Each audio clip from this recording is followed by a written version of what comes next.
think this profession is going, you have the great advantage that there are other professions that have gone through this before you, and you can see what they've done right and wrong. And you can see other industries as well, how they've screwed it up. So for example, and it's because they waited for the change to happen, as opposed to grabbing the bull by the horns, right? It's just one S, no big deal. Right, and so for example, why is it that Netflix invented Netflix and not the movie and television industry?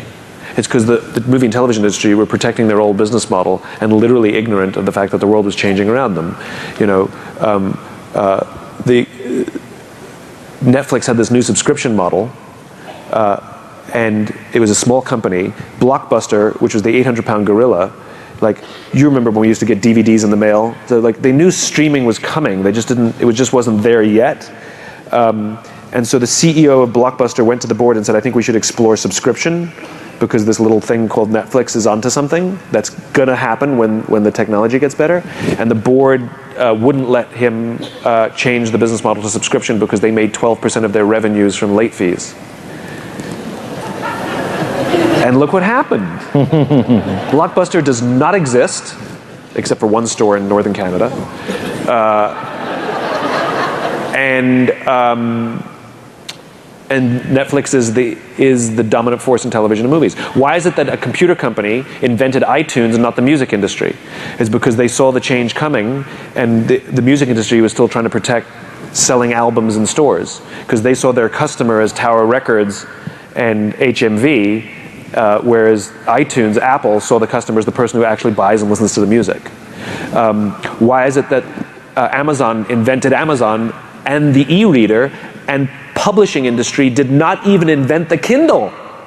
Like, it's because they're too busy protecting the old business model.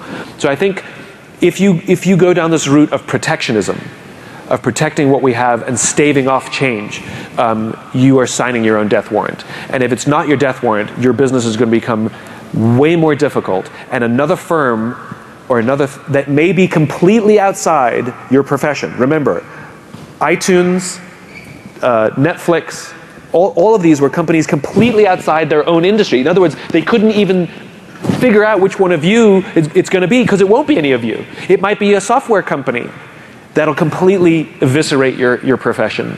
And so I think to be the one that says, okay, it won't be the way it was.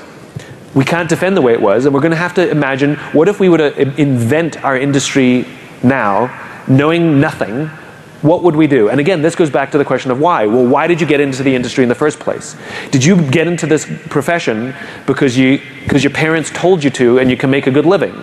You're not going to be the innovator. You know? Did you get in this industry because you love math? You know?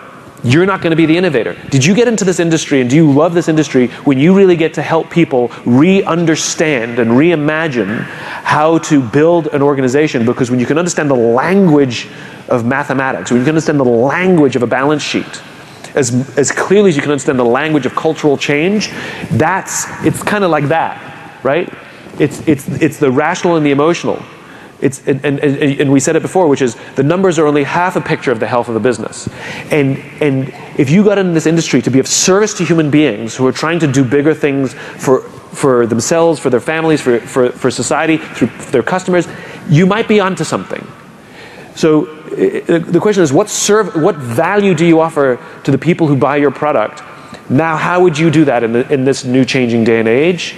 And literally ignore whatever was, because it's irrelevant, because it may or may not survive. The industry, the profession will do fine if you're the ones willing to blow up your own business. But if you're going to protect your business, it'll get blown up for you.